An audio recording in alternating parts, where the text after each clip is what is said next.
expressed by the Love of the Game pod are their opinions and do not necessarily reflect the opinions of SCUTV, its sponsors, or affiliates.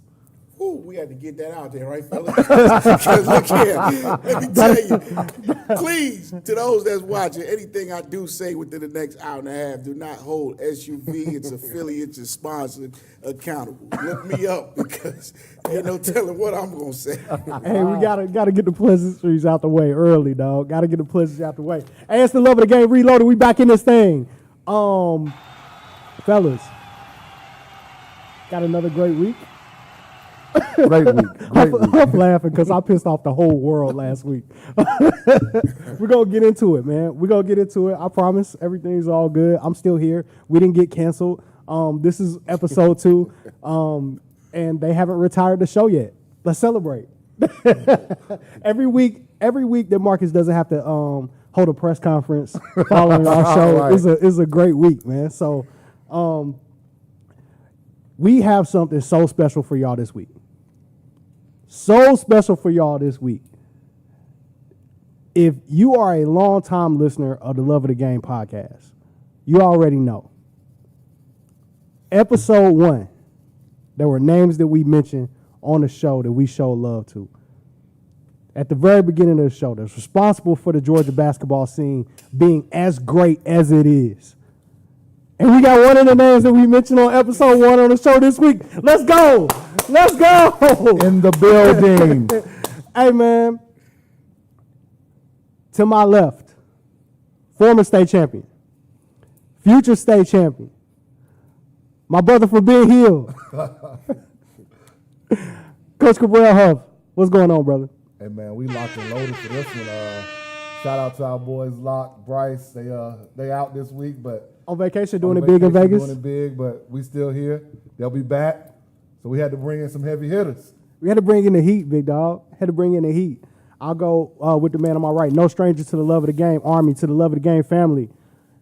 Has been involved with and coached more Division I players than most of your favorite coaches. Tell him, talk to him, man. Let's talk that talk. When we talk about guys that get guys at the D1 level, this guy has been involved with more Division I prospects than most of the guys talking loud on Twitter. Let's talk about it. Hey, man, all I can say is it's a blessing to be able to have the opportunity to just coach the game, but it's a whole nother level when you get a chance to work with kids that have been blessed with some of the talent that the guys that we coach. In a 10-year run, we probably had almost 46, 47 kids. And one time I counted, that was like $4.8 million worth of scholarship money. And while everybody else was worried about D1, that was kind of our focus. Like, y'all missing the point. Look at how many kids are getting like a free education. And, top flight schools, man. So it's been good, man. It's been good to be a part of it. No doubt. No stranger to the Love of the Game family, Mario Mays, man. Big to have you on, brother. I appreciate you coming, man. Yeah, glad to be We're going to kick it. And last but certainly not least, the creator, the inventor of the dribble bridge, the owner creator of the assistant coach app. Hey, man, go download that, John. Hey, man, if you ever wonder why we running what we running with Georgia Man Up, I'm a paid subscriber to the assistant coach app, guys. I'm a paid subscriber. So when we go to our horn says Big Dog, that's where I got it from already. Your favorite trainer's favorite trainer. Let's talk about that. Really? Let's talk about the most respected man in Georgia basketball. Let's talk about that. Coach Desmond Eastmond, what's good? Hey, man. Thank you for having me. I'm happy to be here. I got the call last week, and they said they wanted me on the podcast. I dropped everything I was doing. Hey, no doubt. This is where I need to be. No doubt. Let's go. This is where I need to be. That's love. No doubt. No doubt. Hey, man, we appreciate it, man. Got a star-studded all-star cast for this show. It's going to be amazing. Shouts out to everybody. I want everybody to understand. Hit us on Twitter. Find us in the chat on YouTube. Hashtag LOTGPR if you want your question read live on the air. If you got something to say, if you got jokes, if you don't like what I'm wearing, come holler at us. He likes lemon pepper wings. I do like lemon pepper wings. I promise, if you use that hashtag and you offer me some lemon pepper wings or you say something funny, your question is going to get read live on the air, man. So make sure to hit us up, engage with us, holler at us as we go. So, fellas, you guys were not here, but I said some things. I said some things. Stir, brother. Like, you had me at camps trying to defend you and trying to say that, I don't know, this. Hey, man, it's light. I had to bring out the Muhammad Ali t-shirt today because, y'all acted kind of crazy. Y'all act like y'all might want to do something, so I had to let y'all know what it is from the same whole town. Don't even try that. So for those that didn't listen last week, this is basically what I said. I said that I had an issue with the fact that Adolph Rupp's name is still in the building at University of Kentucky. That I wasn't feeling it, that I wasn't having it. If it was up to me, I wouldn't be attending. Unless somebody can answer the questions about why it's there. They don't need it, right? Their legacy is certainly cemented. And then I went on to say some things about Ole Miss that I meant, that I'm not taking back. That's just what it is. But here's the thing that I got to understand. Because out of all the comments that I got, there was only one that resonated to me, and that's one that said, when you say something like that, you're taking a shot at the kid and at every family that attends those schools. And that's the comment that hit me the hardest, because that couldn't be farthest from the truth. How else can I come on air and put you on game to something that you don't know without taking a shot at you? To me, that's nuts. Like, you got kids at the University of Kentucky, and kids is the reason why I'm having this conversation and explaining what I'm saying. Like, man, I watched Ashton play for years. I watched EJ play for years. I have been on this show on record saying, hey, EJ's the starter. Put him in. That's your next pro. Like, he needs to be starting. He needs to be playing more. Why would I say that if I was going to take a shot at the kid? That doesn't make any sense. Right? So now that we got that out of the way, you missed the whole part of the discussion that said, I am from Louisville, Kentucky. I am from the epicenter of that rivalry. I'm from one of the few places in Kentucky where there are Louisville fans. So that's the spot where it all collides between the University of Kentucky and Louisville as a city, right? That whole rivalry collides there. I've been fortunate, or maybe unfortunately enough, to see the ugliest parts of that rivalry. I'm sorry, do y'all have family in Birchville, Kentucky? Do y'all have family in Albany, Kentucky? Do y'all have family in Maribone, Kentucky? How much time have y'all spent in Maribone, Kentucky? I'm pretty sure the answer is likely not. I have, right? I've seen a different side of this rivalry. If you grew up and the only thing you know about the University of Kentucky is Coach Cal, which a lot of people do, I ain't knocking it. I go back to the Joe B. Hall days. My experience is different. My OGs had direct contact with Adolph Rupp and understood and made sure they taught me what type of man that he was. My experience is different. So, I'm going to speak on that. So I got to say this, based on that, you don't owe nobody no more explanation. Because in my opinion, that's almost like living it. 100%. So 100%. People do have their opinion. I mean, you can respect somebody's opinion, but it's different when you kind of lived it. Especially 100%. being from that area. And the worst thing about it is we got to teach our kids the history of certain situations. Now, you still make the conscious decision. For sure. If that's what you want to, if that's where you want to go and attend. But that's his decision. That's his decision, and I respect it. He wasn't trying to tell anybody else not to. He said, I asked him a question. I said, if that was the only offer, because that goes back to the Ole Miss part, that was the only offer his son had, would he go? He said he would. That's his decision. Right. But this the other part. You made a good point about Coach Cal. That's all people in the present day kind of connect Kentucky to. For sure. Everything has a history. For sure. And if you're going to see your kid. Why they got rid of Tubby Smith. I was just about to say, I know why they mistreated him. But this I know why they mistreated him. You need to do your homework on anywhere you're going to send your kid. It don't make no difference if it's Kentucky, Ole Miss, Georgia Tech. Yeah, but you can say the same thing about Charlottesville right now. 100%. You know what I mean? So saying that, if that's the only place for my son to have a scholarship, well, guess what? You may not send yours there.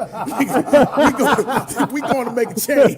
No doubt. Guess what? No doubt. When we go there, we going to make a change. we're gonna have some conversations. And that's with some all I'm people saying. about what's going on. What's going on. I mean, you're right. Sometimes Right. Listen, I'm trying to get that free money. Man, So- we're not turning that down. We going there and we gonna talk about some things. Like if we got a problem, we gonna hash it out. If we see something we don't like, then we gonna address it. In this day and age, I think a coach like Coach Cal, he got to be progressive enough to understand, For sure. educate these kids on what happened, and educate them on how we can make it different for the next group coming. 100%. Because 100%. kids like EJ Montgomery, we had a great experience with coaching EJ. He had a great experience with Ashton through Game Elite. Them some great kids, but they also, they understand this is a different time and they're different athletes. It ain't just about the game anymore. Not only that, anything that's going on outside of in the community, they're sheltered from it. So if you have a problem going on within the city, within the community, it's never going to reach the athlete. Right. You know what I mean? Really, it reaches, especially athletes on that level. 100%. You know what I mean? They're going to be protected from it. So if you have a basketball player or athlete as a child, understand that they're going to protect them to an extent within that city from anything that you may find wrong with the city. Now, once again, you got to take it upon yourself to take your child out there, educate them. Now, and that protection part is exactly what I was speaking on, right? To me, that is the 100% difference between where Lexington sits right now versus where Lexington was sitting when I can't even say the word that they were calling Rex Chapman on air, right? When he went there, and that's how far back I go, because he had a black girlfriend. They mistreated him because of that, right? Yeah.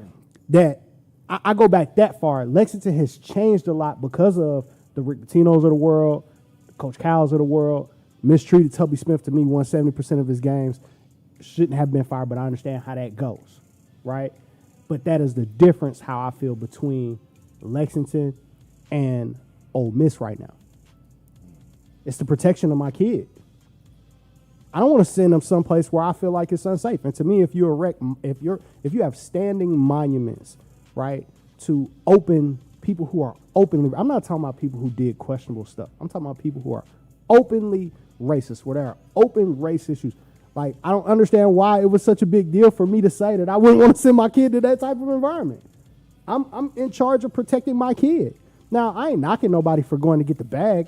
Hey, you got a chance to go to Kentucky. You got a chance to go to Duke. Go get the bag. Like, I ain't knocking nobody. But like you said, let's be strong enough to have the conversation. Let's be strong enough for somebody to say, hey, man, why is this dude's name up here still? Okay, but why are we celebrating 9 championships? I got one for you. So then what's the difference between those monuments and what's going on in that city and the person that's chosen to run this country? None. Huh? And your child still has to deal with it. Still got to. Yeah. And you have to deal with it. To a degree. So we might well go get that little bread right there. Free education, man. It's gonna be some headache everywhere, right? For sure. Because hey, you know what they told me? The very thing you run from in life, you run into. So you might well hit it. You might well hit it head on. That's the first Dez nugget of the day, fellas. Thanks. Hey, gems will be dropped. And if Ole Miss is offering that scholarship, now, if it's a great situation, playing time, you have a great rapport with the coach. Of course, they're in a great conference, Power 5 conference. What's going on outside of basketball, outside of university, we're going to hit it head on. Because when you leave the university and you get to corporate America and you get in society and it's time to pay Georgia Power or AT&T and all that, you're going to hit those same challenges head on. You're going to see it again. You're going to see it again. We're talking about Ole Miss and the kid that went there last year, who Coach Hamilton built that relationship with, obviously. For sure. Him and Kermit The Davis. kid from Auburn. The kid from Gainesville. KJ. Oh, gotcha. KJ. Oh, okay, yeah, KJ. Who they built a relationship with at Middle Tennessee, and then when he got the Ole Miss job, he comes there. That's the right place for him. He's got the right people behind him, obviously, regardless of what's going on at Ole Miss, to help that young man mature. But now, did you see? I think there was a point this season where I think he kneeled. Did you see that? Yep. After coach said nobody would. Right. Yep. He was able to do that. Yeah. But then you see the power that these athletes have. Okay, that young man went out on a limb, took a knee. Yep.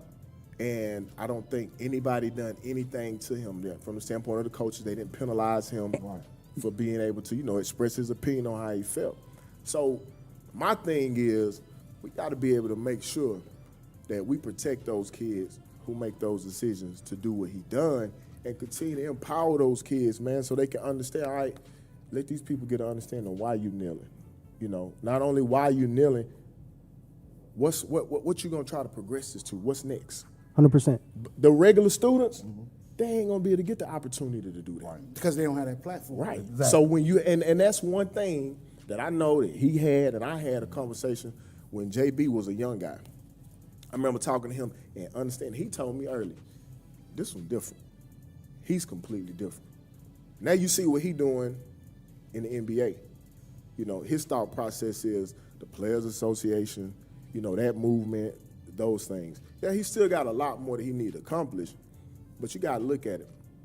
He already thinking progressive, past For just sure. the regular every single day. He ain't thinking about MTV Cribs and I got 1,000 pair of shoes. That's old. So these are the opportunities now that we kind of warm the kids up to. We kind of hipping kids like, listen, man, when you get there and you get that platform, it's got to be bigger than Pimp My Ride. It ain't about Pimp My Ride no more. 100%. And that's where I was trying to push the conversation toward.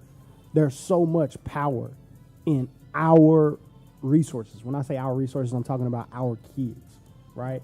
There's so much power, and because they generate so much revenue that wherever they go, the power goes with them because the money is going to go with them. But I'm going right? to say this. So you got to watch this. If we don't start telling those kids 100%. what's going on with that, Exactly. the only thing they think about is dribbling the basketball. Exactly. So that's on us. Yep. That's on us as parents and coaches and mentors. We got to start planting that seed now, man. Got to put them on game. That leads into, future conversations within the podcast and part of development. Part of development is not only learning to dribble the basketball, shoot the basketball. It's three components. You got to work on your body, you got to work on your game, but you got to work on your mind. You got to understand the business of basketball. Yep. And it's a business of basketball that, these kids don't get early enough, because if they got it early enough, then maybe some of the stuff that you see go on, you wouldn't see. And fellas, I'm going to leave this conversation right here. There was an article that was published in the Atlantic. Jamel Hill wrote an article about why she felt like African-American athletes should be going to HBCUs, right? And she's getting slaughtered for writing that article right now. But there was one statistic that's in here that I wanted to make sure that I read. And if this statistic is even ballpark remotely close to being accurate, to me, it's completely staggering, right? It says, despite constituting only 3% of four-year colleges in the country, HBCUs have produced 80% of the black judges, 50% of the black lawyers, 50% of the black doctors, 40% of black engineers, 40% of black members of Congress, and 13% of black CEOs in America today. That number is I almost hit the floor when I read that, right? I got one for you. That, even like you said, if it's remotely close, then it's unbelievable. Unbelievable. Now, how much percent of black athletes? That's and Yep. and all of our kids growing up want to be what? They want to be an entertainer. They want to be an athlete first. Yes, They want to be yes. this and that. So now, HBCUs is not producing that. So they're not going in that route. Now, that's true. They're not producing it. I don't know that they're giving the opportunity to produce it either, because the talent is not being driven to those universities either. Well, the playing field and the amenities, it's two different things. It's apples sure. and oranges. Right, sure. it's apples and oranges. Now, I'm not saying most HBCU is a low level Division I, which doesn't compare to even a D2. right. Like you get a Peach Belt school, Augusta State, Columbus State, Georgia College and State, compared to North Georgia. Look at the facilities. compared to a SWAC school, which I used to go to, it doesn't compare. And it's nothing bad. It just doesn't. And talk about that too, Huff, because I want to make sure people understand that you coached in this league. You coached at Alcorn. Alcorn State, What is that recruiting trip like? Trying to get kids to come. you got to drive 8 hours, because if you fly, you're flying into Jackson, which is an hour and 30-minute drive from Jackson to Norman, Mississippi. Like, there's no place for other teams to stay 45 minutes close to campus. So you tell me other places that's like that. So when they talk about the Steve McNair or Jerry Rice or Walter Payton or Donald Driver, who went to Alcorn State, when you talk about the time was different. Number one, there was Prop 48. So the kids that couldn't get in those higher institutions Could get in. Right. But then we were going to HBCUs much more back then, because that's the only choice we had sometimes. A lot of cases.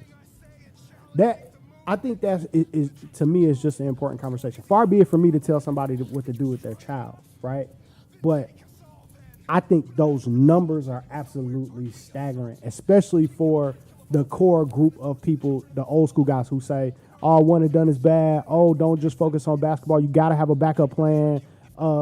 I don't know if the backup plan core group is saying yes and amen to sending those same athletes to HBCUs. Well, and I've had this discussion too. Because their budgets aren't there, they don't get a chance to get out and see the kids like they should. Right. So how can parent A, parent B even put them in consideration if they're not calling, they're not seeing them in front of the game? Somebody's got to fly that flag. So I got a question. If your son was number one in the country, would you send him to an HBCU? I would love for him to go. Would you send him? Sure. Okay. Sure. And you know what? Okay, now, and that's when you start turning the corner. So, and I'm going to tell you, Mace, what it took for me, right? Because I was a kid that had an opportunity to go to a HBCU. And as a child, right, my thought process was, I'm trying to get out of the hood. I'm not trying to go to school in the hood. That was my thought process as a child. And most HBCUs are in the country or the hood. Or in the country or in the hood, right. So all the college visits that I went on were to HBCUs that were like close to the projects. And I was like, yo, this is the environment. I went to 5 funerals my senior year of high school. 5 funerals my senior year of high school from my friends getting shot, right? I was trying to get away from that. I needed a break, right? Mentally, emotionally, I needed a break. So I wasn't trying to go to school in the middle of that, right? It took me as a grown man making visits for kids, right? Trying to get to know, right? They say every good coach, you got to know basketball at every level, so you got to go watch it being played, right? So start going down to Morehouse to go watch games, right? Got to understand what the D2 level is like. It took me going to campus. It took me talking to teachers, to administrators on campus to see what's going on, to know how different of an experience that is in a positive way. Totally different, right? When I went to Bethune-Cookman, that visit blew my mind. If my son, I don't care where he was ranked, if he had a chance to go to Bethune-Cookman, I'm with it. Because there's such a vested interest in you being successful when you get on campus at an HBCU. I had never experienced anything like that in my life. Completely blown away. Their vested interest was, you're going to get educated, you're going to go on to do great things. Like, there's such an expectation of you to be great when you go at a HBCU academically. Like, it was unlike for me, right? And I've taken my kids, my teams on other visits. We went to JUCOs, we went to D2s. I've taken them to D1 schools, right? We try to go and take visits at every level for our organization.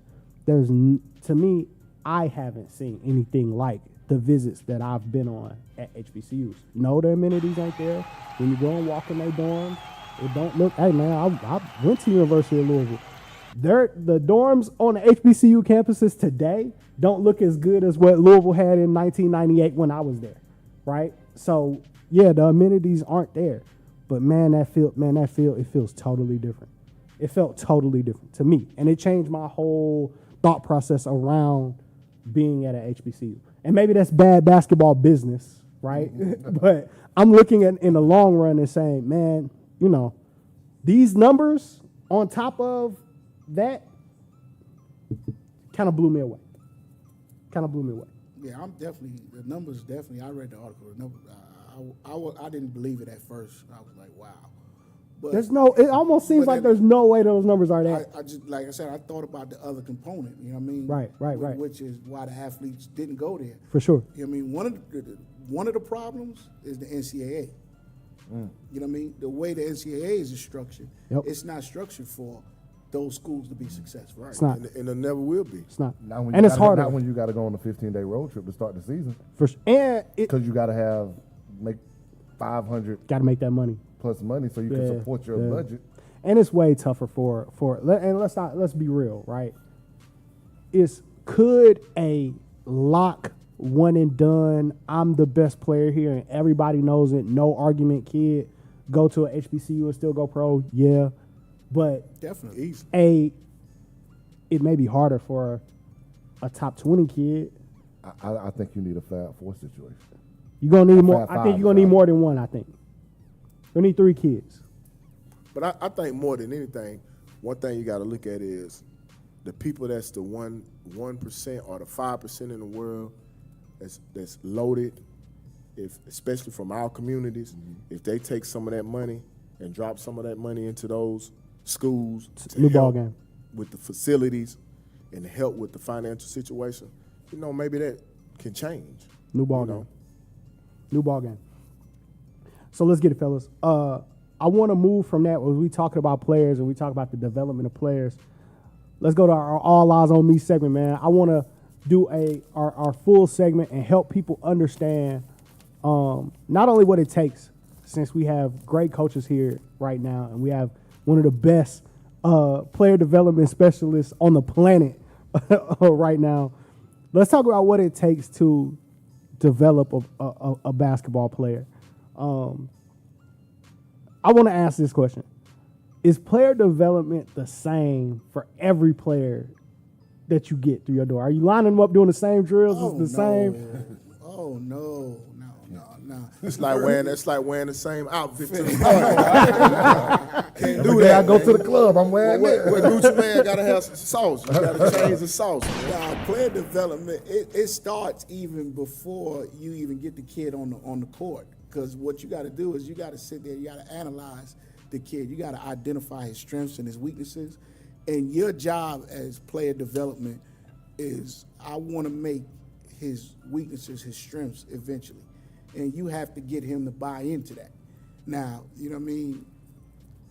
You have trainers, you have this and that.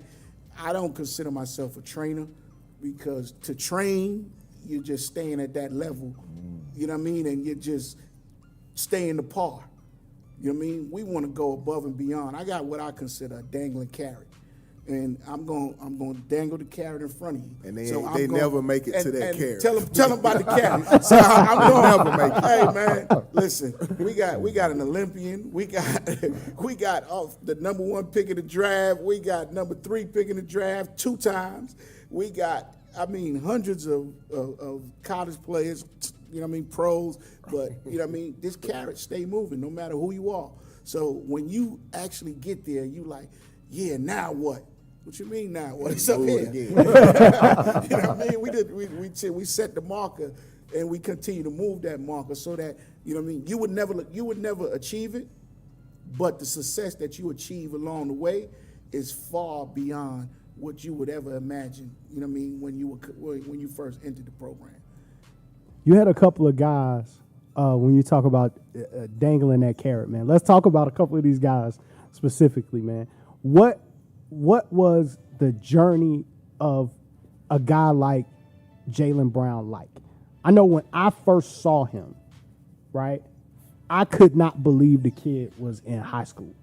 when I walked in and saw him. I got a call. Was like, hey man, you got to go over to Wheeler and catch a game. They got this kid that looked like LeBron. I go see Jalen, man. Y'all playing Walton, and he's running and he's dunking everything, and he looks like a grown man. What was that develop? What was that like developing a kid like that? Oh well, JB came to a program 6th grade, and I tell the people the story all the time. You know what I mean? One of the biggest things about JB's development was his mom. You know what I mean? She didn't have a titty in his mouth. Right. So he knew, you know what I mean? You gotta go get it. Yeah, I got it. Like, you know what I mean? No matter what I gotta go get it. You know what I mean? I gotta get out of here and grind. And right. you know what I mean? He got in the gym and he worked at his craft. Like, he wanted to be great. And he was one of the first kids that challenged me. You know what I mean? And not only, and when I say challenge me, you know what I mean? He questioned, so why are we doing this? You know what I mean? What's the reason for it? And I'm saying, like, this is what I do. What's the reason for it? So that alone let me know, you know what? He's going to be special, because you can't just tell JB this is what it is and he's going to go for it. Yeah. And this was at 13, 14, 15. Right. But the other good thing, like he said about his mother, was not only was she not babysitting him, but she trusted the process. Like, when she brought him, she dropped him off, she didn't ask no questions. And it wasn't in a manner like she was afraid, but she just trusted, you know, everything that was being placed around him for him to grow and develop into who he became. So right. Do we think that's an issue right now? That's a major issue. Is this the reason where some kids never reach the potential could? It's real simple, man. If I take my car, if I got a truck, a GMC truck, if I take it to GMC to fix my truck, I don't need to be back there up under the hood. Let them do what they do. You know, especially if you got a proven track record. And before I came to the situation, the track record was already proven, you know, of what Wheeler had done, you know. Right.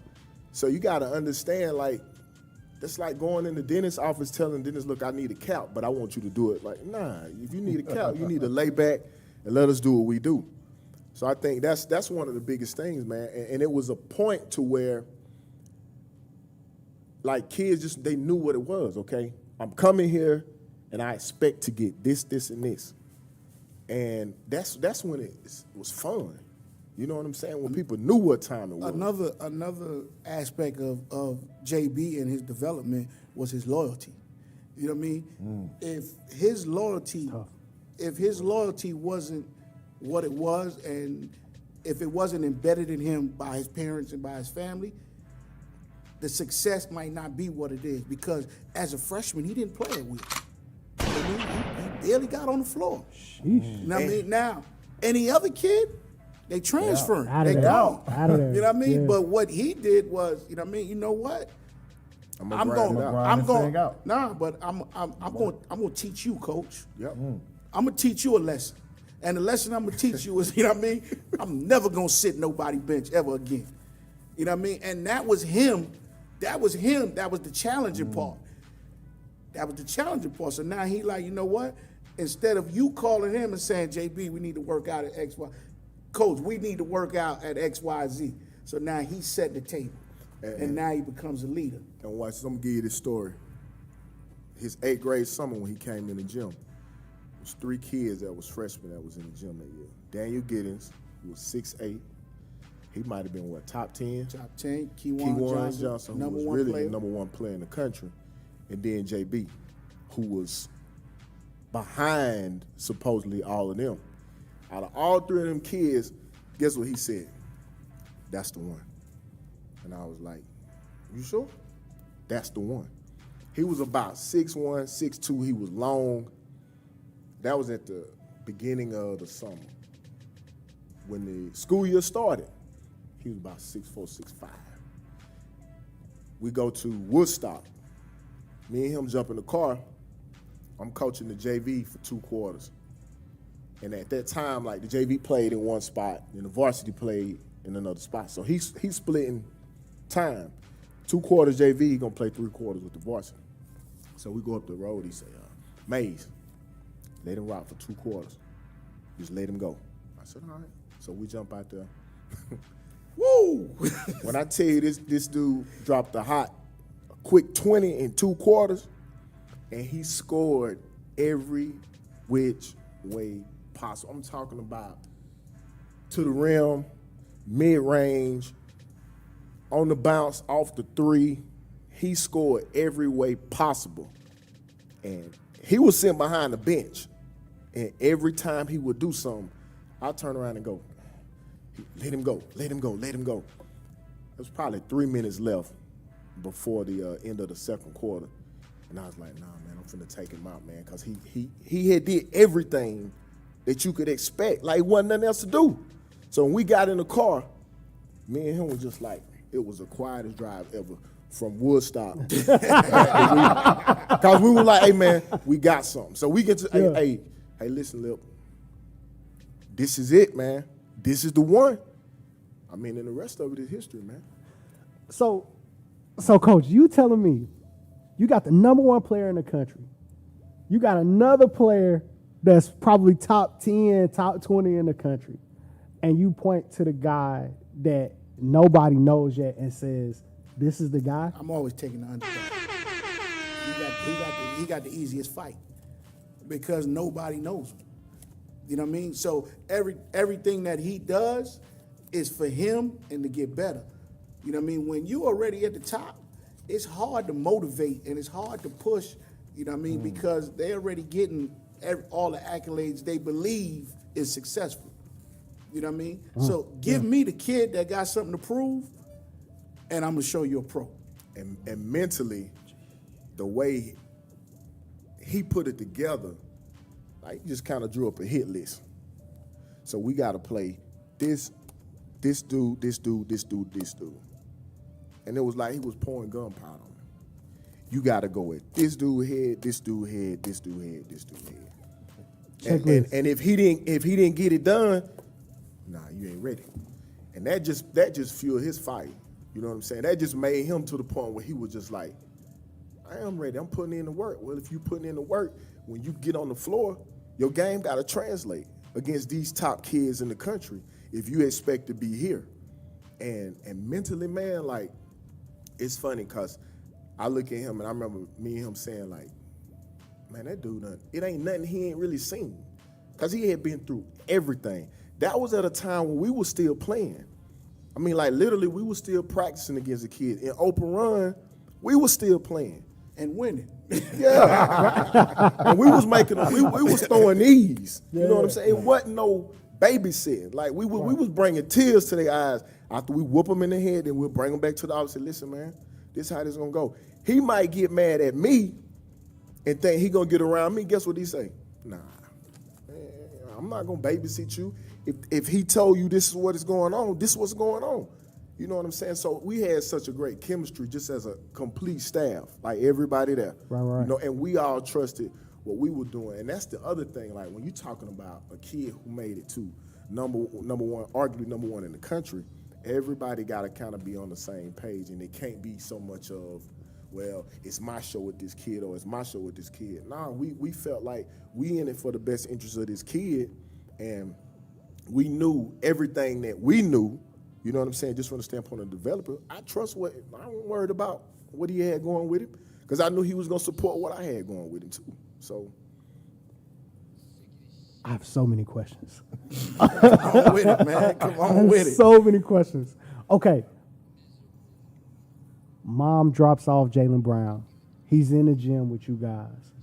There's got to be a time where adversity hits and JB's like, man, I don't know if this is for me. Or he goes back to mom complaining. No. She didn't drop him off. She was right there with him. And the first time he made a mistake, that went right to the chest. And he looked over at her, and she put her head in the book. Right then, when she put her head in the book, he knew, I can't run. I can't. And it's the same thing going back to sending the kid to Ole Miss. When he hit that adversity, whatever's going on, he can't run, so he gonna deal with it, and that's how they get better. You know what I mean? He dealt with it at 13. So for our parents that may be listening right now, right? What are some things that we can tell them to look out for, to know if they are in a situation with a trainer or a coach where they can have that confidence to put their head in the book and say, I'm in the right spot? I'm gonna give you different points. I'm gonna first start off with what May said. You know what I mean? That same parent don't go to the doctor's office and tell the doctor, you know what I mean, how to treat their child when they go for checkups or if they go for an ailment or a problem. You know what I mean? Don't come in the gym and tell the coach or the trainer what to do. That's not your expertise. You know what I mean? There's a fine line, so you have to be a parent. Now, you know what I mean? If you don't like the situation, you can remove yourself. But you should have thought about that before you got into the situation. As a parent, do your homework. You know what I mean? Check the resumes. You know what I mean? See, well, you know what? If I want a pro, you know what I mean? Will I send my child to someone that has never developed a pro? Nah, we not. This is not trial and error. We not, you know what I mean? I'm not gonna sit here and play with my child and my time. You know what I mean? So that's one thing. Right. You know what I mean? The next thing, and I'm gonna give you one. You ready for the next, Jewel? This one here is crucial. This one, listen, I stole this from Chauncey Billups. Okay. You know what I mean? If your dream ain't one call, 2 phone calls away, if that person can't maximize your dream in 1 phone call or 2 phone calls, you're in the wrong circle. So if I'm with a coach or a trainer and my child has dreams and aspirations and he can't make it happen in 1 phone call or 2 phone calls, I don't need to be with him. And that go back to the resume, man. You know, I never ever in my life want to be arrogant, but it's, you know, you always got to have a sense of being, you know, just humble. But at the end of the day, like, it would be people who would question me about, like, man, what? Listen, man, the one thing I always respected was he put the time in. You know what I mean? Like, when you there, I'm talking about there from the time the gym opened to the time that the gym closed, we was there, man. You know what I'm saying? So it really didn't matter what nobody else was saying. And the last part was, after you start rattling out this name and this kid and this, and you know, and people start seeing, like you said, hey, if I want a certain brand and I know this person has that brand, that's where I'm going to shop. You know? What Frank Lucas had? The Blue Magic? Blue Magic, baby. Blue Magic. Blue Magic. But you It's gotta, a brand name. Let me tell you though, a lot of, you know, because you have talented kids everywhere. Some of them don't make it. Why? You know what I mean? And it doesn't have to do with basketball, just anything in life. It's about relationships. Everything is relationships. You know what I mean? That Fortune 500 company, who's going to get the internship? A friend of a friend of a friend. 2 phone calls away. Same thing in basketball. So, you know what I mean? This trainer can be great. This player development person can be great at what they do. But at the end of the day, if they don't have the relationships to get you where you're supposed to be, change the circle. And it was a couple of times that. Hey man. That's simple. Man. Think about this. Talk that talk, bro. You got to realize that that's in every phase of life that you in. If you're gonna be successful, if you're an artist, if you ain't got the right hub around you that can break you to the masses, what you doing? You're gonna be playing local. And that's the thing, like when you looked at the situation that we had, people could say whatever they wanted to say. You know, and look, I'm gonna say this. Before I got there, it was bumping. It was already bumping. But it went from here, it just went through the roof. So you talking about you want your kids seen. You better get with somebody who on the national circuit, who's playing in those venues where you got this coach, that coach. And then you talking about playing in the summer on the national circuit, you better get with an organization that's got that respect nationally, you know, and that's what they provided. Huff, you got to look at it. Tomorrow, college coaches can come out, right? Yep. 10 years ago, on the 9th of September, at 5, 6 o'clock in the morning, We where was were in they? the gym. That's I know where they were. You had 60 coaches Yeah. lined up because we were the first ones there. We was the only ones doing 6 o'clock in the morning. And the first time I was told, hey, look, we'll be in here at 6 in the morning, I'm thinking it's just going to be a workout. But then when you walk in and you see NC State, you know, Alabama, Georgia, everybody, I'm like, oh, this kind of different. So it go back to what he said. If you want your kid to get to a certain phase, you got to be in the right pond, man. If you ain't in the right spot, you wasting your time. Now, I won't say you wasting your time. It's a harder road. Yeah, it's It's a tougher a harder road to It's get a tougher there. road, and that's where they get frustration, and that's where they get, you know what I mean, I'm unhappy, I'm gonna leave. Then that's where you get disgruntled kids. Then that's where you get your, I'm going to segue into the next segment. That's where you get your Antonio Browns and your DeMarcus Cousins. You know what I mean? Right, That's right, and right. your Boogie Cousins. That's where you get those entitled kids that feel like, you know what I'm saying? This is where it's at. I'm bigger than what's going on. Whereas, you know what I mean? I'm gonna give you another one. If you the biggest fish in your pond, then it ain't, you in the wrong waters. Yep. There's always got to be somebody better than you. And it was a point in the program where kids came to the program for what they could do for the program, not what the program can do for me. See, that's how the shit was rolling. But when that turns, it's time to go. You understand what I'm saying? So that's how that whole thing was running. You know, and I'm not gonna be disrespectful. Salute to everybody who was around what we had going, from Lip to Ryan to G to DA, everybody. But when those kids came, that's what time it was. Like, what can I do for the program? Because the program has such a history. So that's what it was. We talking about that great historic Wheeler High School program, by the way. Man, there's so many gems getting dropped right now, man. Hey, man, y'all better get y'all trainer to open up his phone. You better check that contact. Better check that list of contacts, big dog. Hey, man, so that immediately cancels out all the you know, I saw a trainer using the daggone thing that they got at the movies where you jump like, you know how Come on, man. Hey, I'm not bro, did believing you see that video? No, I didn't. I'm not believing Fam, that. okay, so that cuts out all the Instagram trainers. Make your trainer open up his phone if you want to know is you in the right spot or not. Man, hey, that's a whole lot of game. I hope y'all picking that up, man. That's a whole lot of game. You said something else too. How early can you guys spot a player that's got it? Like you said, JB walked in 6th grade. Can you see it then? I see him walking in the door in 6th grade. You could ask there's another trainer, Mark Edwards. Everybody's familiar with Mark. So JB, 6th, 7th grade, they got a middle school camp going on. And JB came with me, and I didn't let him play. He was with me. He just walked in. I didn't let him play. So Mark was like, yo, why this kid ain't playing? Mark, they not on his level.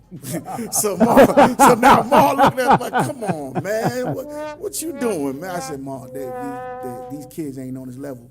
You know what I mean? Now, of course they were on his level. You know what I mean? It was his age kid. But one thing that I was doing was training him mentally to believe that these kids aren't on his level. You know what I mean? So now his approach is totally different. You know what I mean? To when his approach is different when he's even talking to those kids. Much less when he gets on the floor with them. Wow. But I can, you know what I mean, it's spotting a kid and to find out if a kid has it or not. You know what I mean? For me, it's bigger than basketball. You know what I mean? I hate to say it, but I'm going to ask them.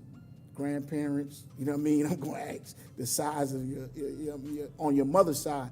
A lot of people don't know. I'm going to give you another gem. All your height comes from your mother's side. Yep. All your height. Yeah. You know what I mean? It's a known fact that they don't speak on. You know what I mean? So I'm going to ask how tall is your mother's mother, you know what I mean, your uncles, so forth and so on. And what I'm going to do is I'm fast forwarding and I'm going to train you to what we expect you to be. So if I know that you're going to be, you know what I mean, you're expected to be because of my projections, you know what I mean, you expect to be a certain size or whatever, I'm going to train you as that ball player so that when you get there, you know what I mean, you already, you know what I mean, 9-10 steps ahead of everybody else. Another thing is, you know what I mean, I'm going to teach, we're going to use terminology, we're going to teach you the game at the highest level. So we're going to take pro shit and I'm going to give it to a 12-year-old. Now, you're going to go through it for 7 years. You know what I mean? Now, God willing, if you have the opportunity to be a pro, you would already have 7 years of training at that. You know what I mean? So now, you know what I mean, because a lot of people don't know, you're going to have a 45-minute window with each team to show them what you can do, and they're going to use that as a guide marker if they're going to draft you or not. Well, that 45 minutes is certain drills and certain things they look for. Well, that's what we do in our workouts. You know what I mean? So that's what you've been doing since 12. So when you get there, if I give you the same test 100 times, same test, exact test, you know what I mean, line for line, first time you may not get all the answers, but by the 10th time, you got it. So now when you get into that workout, muscle memory. You get into that workout, they gonna immediately say, you know what, this is a ball player. You know what I mean? Even if you miss every shot, because you walk like a ball player, you talk like a ball player, you look like a ball player. Well, if it walk like a duck, talk like a duck, and quack like a duck, guess what? It's a duck. You got a duck, man. Ain't a mongoose. So Ain't a mongoose. you gotta look at this, man. So like when he was going to all of these different places, all of these different professional teams, he going to practices, he watching this, and he grabbing everything. He snatching. I think I might have showed you some stuff. We had some stuff from the Clippers, you know, defensive terminologies, offensive terminologies, all of this stuff, and we bringing it back and we dropping it right on the kids, and we teaching them, like he said, early, so they can understand how things work. And then when you start talking about IQ, that's another thing that I don't think people teach enough. You know, you can be athletic, you can touch the top of the square, but people want to know how LeBron is always kind of got to step up. He studied the game.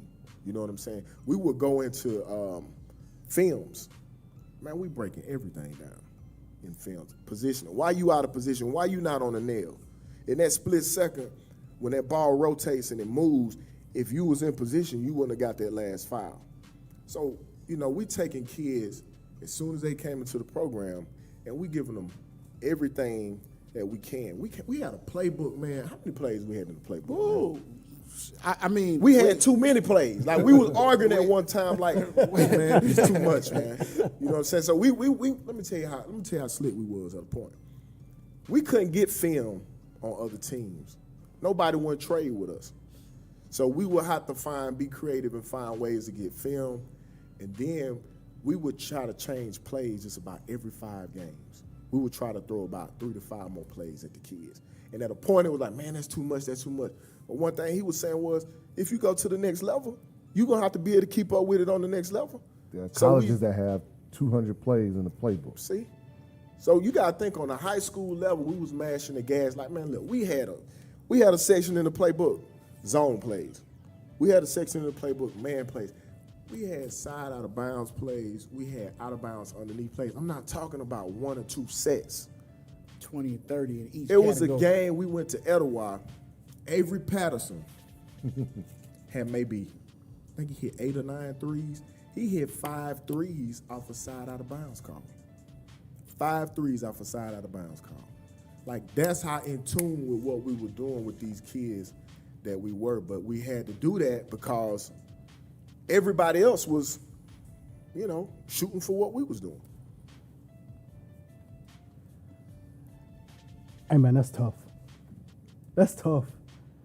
So when you talk about taking stuff from the pro game, from the college game, and dropping it on kids, what is the toughest part about the development process? What is does it all boil down to one thing, like a make or break thing for each kid to say, man, if he can get over this point, then he'll make it. If he don't, it's gonna be tough. Nah, once I mean, the toughest point is, are they gonna last? You know what I mean? Because if they last, they're gonna be successful. You know what I mean? Do they want to stick around? You know what I mean? Gotcha. And that's the toughest thing. Like I said, they're gonna have the resources, they're gonna have the education, you know what I mean? They're gonna have the stage, and they're gonna have the opportunity. You know what I mean? Do they want to take advantage of it? And you know what I mean? Later on, after developing for a while and going to these, like May said, I'm gonna give you one. There's no gym I can't get in. There's no arena I can't get in. You know what I mean? I'm not gonna be denied.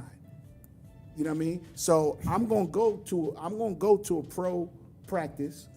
I'm gonna go sit down and I'm gonna watch everything that go on. I'm gonna go and watch university practices. 2 weeks ago, I sat in on Utah Jazz minicamp for 3 days. When I was doing the app, I called Stan Van Gundy, like, hey man, I got this app. This is what we doing. I'm trying to educate, you know what I mean, coaches and players and so forth and so on. Stan was like, you got 4 days, set your camera up, 24 hours, and you can tape everything that go on. So for 4 days, I'm at the Detroit Pistons, and I got 3 cameras all over the gym, running 24 hours. Hey, excuse me while I pick my face up off the floor. I mean, it's on the app. If you go on the app, you'll see Stan Van Gundy, and it's different, and it's 24 hours. And we chopped it up. We edited the film, and he had his full team, his full Detroit Pistons team. He was going through all the sets, his workouts, so forth and so on. So what I did was, my thing was, I want to show high school coaches, college coaches, rec league coaches, this is how you manage a situation, an organization, a team, so forth and so on. So to answer your question, like, if a kid wants it, he's gonna be successful. Now, when I go into these pro teams and so forth, I learned that it's more to basketball than just being a player. Yeah. The power is not within the player, which a lot of people, you know what I mean, say the power is within the player, because if they don't play, then the game won't be what it is. Yeah. But, you know what I mean? LeBron signed for $200 million, right? Who wrote that check? Facts. The person that wrote that check got $2 billion. Where's the power? For sure. So, you know what I mean? You look at, you know what I mean, general managers. You look at, you know what I mean, coaches. Like, you know what I mean, in our program, you know what I mean, Amir had young black coach at Kennesaw State. You know what I mean? That's power, because now he has the opportunity to change lives for some of our kids in Georgia. You know what I mean? A lot of people don't know it, but Mufan Udafia, who went to Georgia Tech from Miller Grove, right? Right. What is he doing? Coaching G League, right? He's coaching the G League with the Hawks, right? What does his wife do? What does his wife do? I don't know. She's the assistant. She's the assistant GM of the Hawks, Yeah. and they're both in the 20s. And this is homebred within Georgia. That's power. That's power. Now, is he still bouncing the ball? Did she ever bounce a ball? Right. But she can change lives. So, you know what I mean? I think my thing is, that's the route that I'm going at. You know what I mean? I want to educate our players to understand that the power is in the people that make the decisions. So become one of them. You know what I mean? However you choose to, become one of them. I'm gonna give you another one. The number 3, 4, 5, I don't know, a 6, 7 man in the NBA. Who is he? Where did he come from? Sharif Abdul-Rahim, Wheeler High School, president of the G League. That's facts. This is one of our own. That's power. You know what I mean? Now, he was a player, but after he played, he transitioned into, you know what I mean, a role where he could change lives. You know what I mean? So for me, it's great to hit a jump shot. It's great to dunk. Anybody asks me what I'm doing, I'm always saying layups and jump shots. You know what I mean? Right. But the power is in the people that change lives. Become one of them, and you become powerful. And I'm gonna get a quick snippet for the nonprofit. Beyond the bench. That's the whole push, man. Beyond the bench. It's past the game. And just like you said, like one thing that was I always respected about what we were doing was we always were talking to these kids about when it's over with. You know what I'm saying? What you gonna do when it's over with? There's so many roads that our kids don't know about.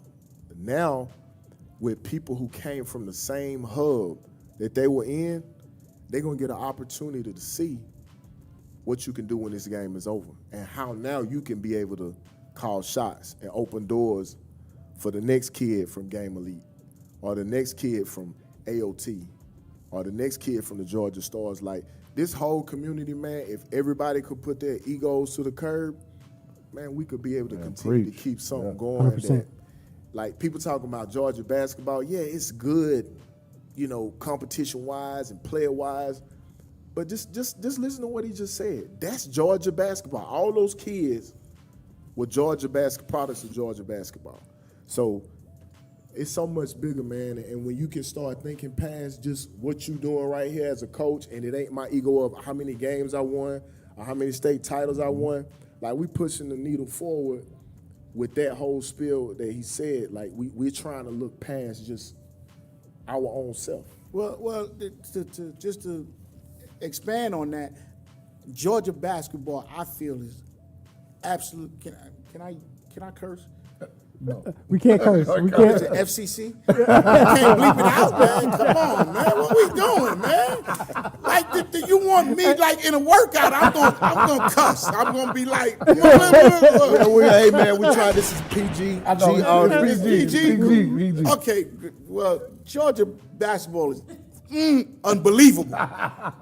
Absolutely unbelievable. Like, we at a level way beyond everybody else. And I'm going to tell you, and I say it a lot, it's a testament to high school coaches, AAU programs, the trainers, the parents, and the kids. Now, you know what I mean? Although they're all battling and competing against each other, in some instance, we all act like we're together. You know what I mean? And you can, you know what I mean, from the shoe companies to the independent AAU programs who, you know what I mean, they're doing a phenomenal job, and it's right because we were independent at one time. You know what I mean? And so you got, you know what I mean, you got DCA who does a great job with the middle school kids. You got Steve Boyer with AJ Boyer. Lee does a great job. You know what I mean? Steve did it out his pocket. You got Forrest, James Forrest team. You got the Hype Hawks now. You know what I mean? The younger programs. You got what is it? Free bands. Free bands. You know what I mean? They've been doing great in the middle school area. Then you got, like, in the high school level, you got what is it? The YRN. You know what I mean? They're doing good. Like, I like when I see it. I like what I see. You know what I mean? Because we as a people are trying for the kids. You know what I mean? And I guarantee you we're far beyond other states. Like, we light years ahead of other states. Other states emulate what we do. Just like last year we put on the Grassroots United. You know what I mean? Where we had 4 AAU teams in one gym for practice. Right. You know what I mean? And thanks to SUV TV, streamed it live. You know what I mean? You 2 months later or a month later, they doing it in North Carolina. They talking about doing it in Florida. And that brings up something really important too on our next topic about the NCAA changes that got put into place. Right, as you said, everybody trying to emulate us. Right, we've had a year. We've been talking about these changes for a year. Right, we've had a year to see what the blowback was going to be. We've had lawyers on TV talking about they're going to bring down the structure of all these shoe companies. You had people get locked up. You had all of these grandstanding press conferences and all of that. But at the end of the day, let's talk about what happened, who got hurt, and who benefited from those changes. I personally feel like Georgia handled it probably as good or better than anybody because of that unity that you talk about in basketball, right? Our team camps were rolling and they were packed, but that wasn't the case for every state. There are kids outside of Georgia that got hurt because of those changes. Because they didn't have anything. Nothing got done. Talk on that. Let's talk about that. I mean, that's easy. But Georgia, now, Georgia was great, but Arizona was better. And the reason why Arizona was better was because they allowed the other states, California and neighboring states that weren't doing anything, for their schools to come into Arizona and play that weekend. So the talent level was almost like an AAU high event. Which now I'm gonna give you the high school coach out of me. So you had high school coaches that were mad they couldn't participate. So if we added more states to it, what happens to those high schools? just expand what you're doing. I mean, are you at a shortage of gyms?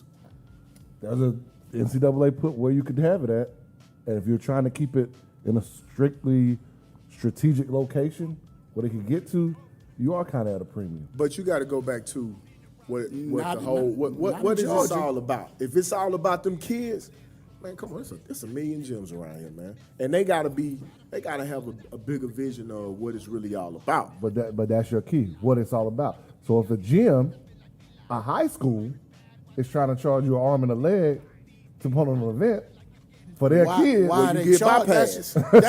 That's it.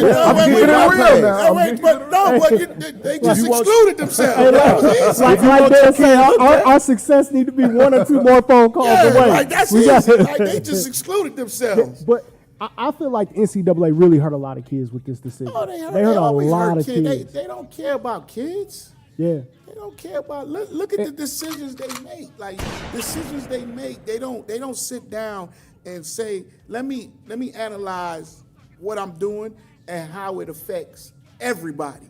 They don't care about that. Something happened. We got to make it like we're doing knee-jerk something. reaction. And then this is what we do. Deal with it. Let's talk about what did they really accomplish. Let's talk about that. What did they actually accomplish with this whole thing that they did? To me, it was just grandstanding, wanting to look tough LSU's coach still coaching, right? How you look tough? He on wiretap saying whatever, and he's still coaching. He didn't miss a game. Did he miss a practice? Listen. If you're gonna deal with a problem, you go to the root of the problem. Every problem starts at the head. I'm confused now about what problem they were trying to address anyway. I'm confused. Yeah, come on, let's be real for 2 seconds. Let's get to it. I don't understand what it's a money thing. Everywhere. You got to realize, man. Look, money runs and rules. It's in front of everything. They want to listen. They want to control the revenue stream. What is the NCAA? Now I got a question for you. What is the NCAA? A multi-billion-dollar conglomerate that does what? Put on a tournament. That's all they do. That's all they do. And if you go back to that Jamel Hill article, how does it say how much money they make off the NCAA tournament? Hey, it tells what you mean Yeah. off the that's all they do. Everything. Listen, the bulk of Listen, let me tell you what they do. They put on a fabulous tournament, and everybody want to get in. So if you want to get in, you abide by these rules. Right. Now, you want the HBCUs and all of them to expand themselves? Stop wanting to get in these people tournament. Put on a better tournament. There you go. Put on a better event. There you go. That's it. Put on a better event, you're going to get kids. If you put on a better event, you're going to get kids. That's it. Boil back down to the money. Wow. Hey. Money talks. That is true though. What I mean, They don't outside of which is where the bulk of the NCAA, and Jamel Hill lines all that out in her article on Athletic. Go take a look at it. She lines out where the money comes from, and a huge amount of 80% of their revenue comes from the NCAA tournament. So stop thinking football runs everything. It doesn't. But a huge amount of their revenue comes from the NCAA tournament. Wow, put on a better event and people will come. And Okay. people will come. That's it. But the thing is, so now they put on this event, they handcuff these universities to abide by these rules, and now every year they change the rules. They change the rules. And they change it to fit what they got going on. Whoever they choose to.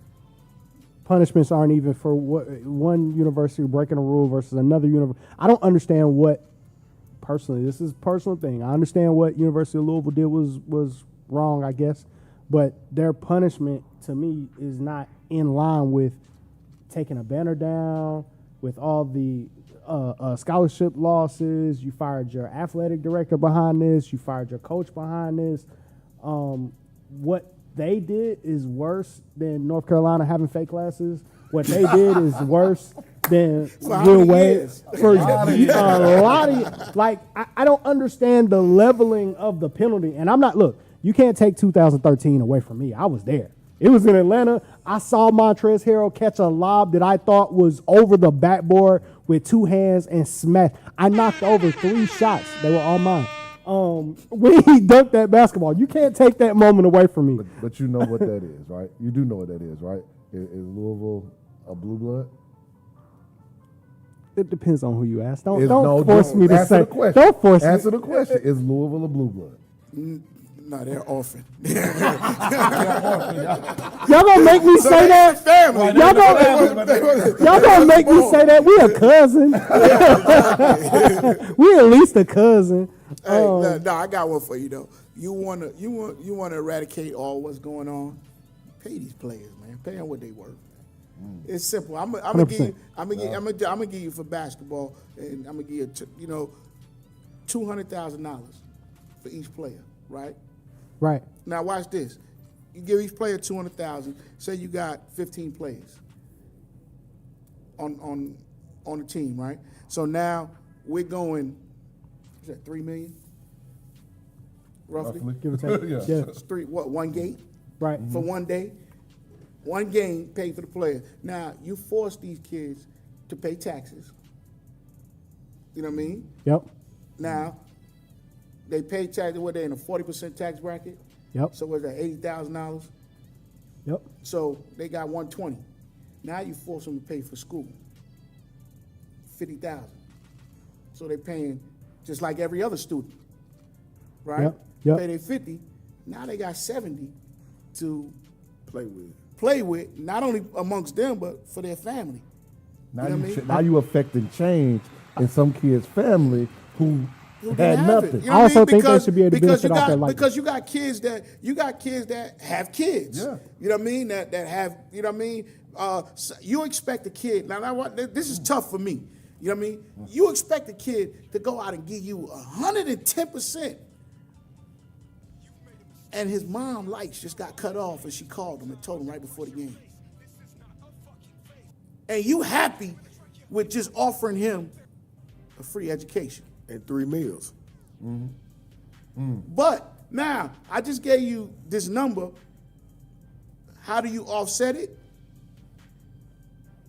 You late for class, we fine you.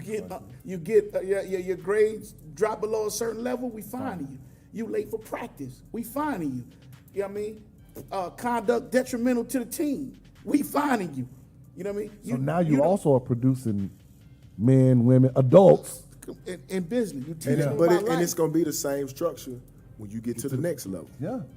The same No thing, matter what job, whether the you same play thing we just NBA or seen. you working at IBM. Yeah, but the same thing we just seen with your boy, Antonio AB. Brown, yeah. Yeah, but that only cost the university. Watch it. It cost the university $3 million. So one gate, you said.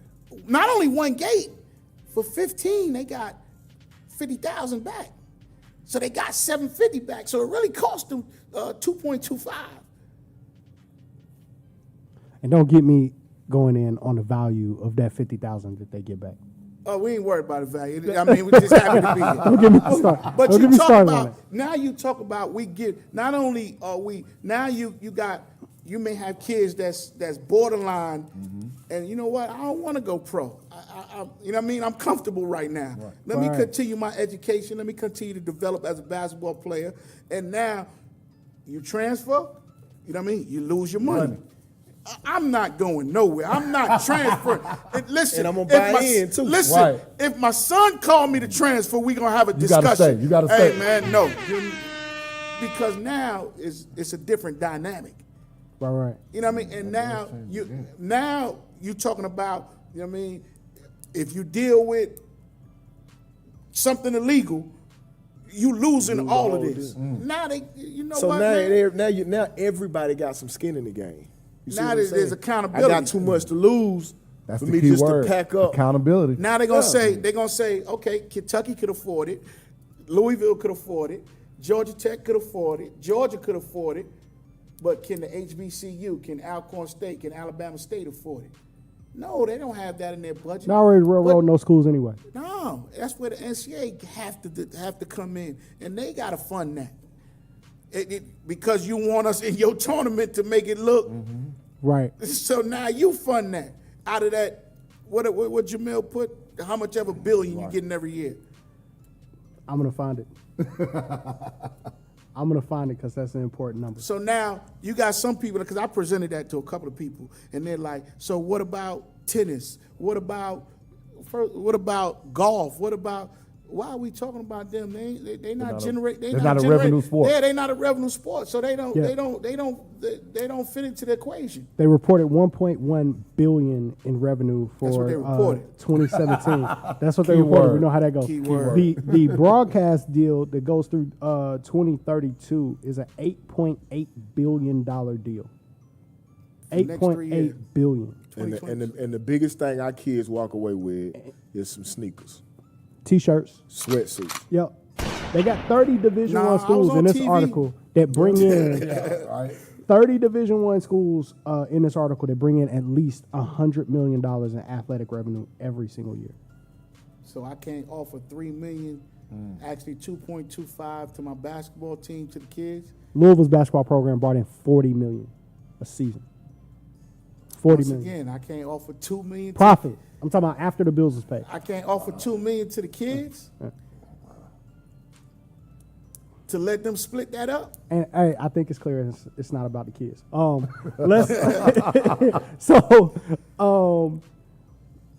Guys, we're gonna take a quick break. After this break, we're gonna be talking about the fantastic tournament that you guys are putting on. Maybe we could get some guys, as you say, you wanna shift the power of change. Let's throw a better event, and maybe some people could get some ideas from the tournament of champions, baby. Ideas, baby. We got enough ideas. We got to get a consulting fee now. We done did this for free too long, baby. No doubt. We're gonna go to break. We're gonna hear a little bit about the next event from the Minority Coaches Association of GA. We're gonna take a quick break. We'll be right back in 1 minute. Stay tuned.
And we are back. Thanks for keeping the lock with us. We got a couple of things that we're going to go over. First, let's get to some questions. We got a question from Jamaica Kane. We got a couple of great questions in here, but one specifically, and she's asking, what do you guys think about the Boston transfer out of state? And we had a couple of kids that went out of state or transferred out of state this year. I'll open it up. We know Georgia basketball is great. I guess there could be other situations that could fit for a kid, but let's talk about the Boston transfer real quick. What do we think, guys, openly about Boston going over to LA? You want me to start? I mean, I feel everything that BJ needed was definitely right here in Atlanta and at Norcross and with AOT. And, you know what I mean, even with him saying he's going to California and a week later committing to Kentucky, you know what I mean? Like, everything was aligned for you. You know what I mean? Mm-hmm. I think out there is you in Hollywood, baby. You know what I mean? You know what I mean? To each his own. You know what I mean? Maybe they're offering a stage that he needed. But did he? If you just that he wanted. There you go. That he wanted. That he wanted. There's a difference between wants and needs. And it's nothing against the kid. My thought is, and I remember I said this with DeJuan Odom, and I said, that passion he showed to get that state championship, yep.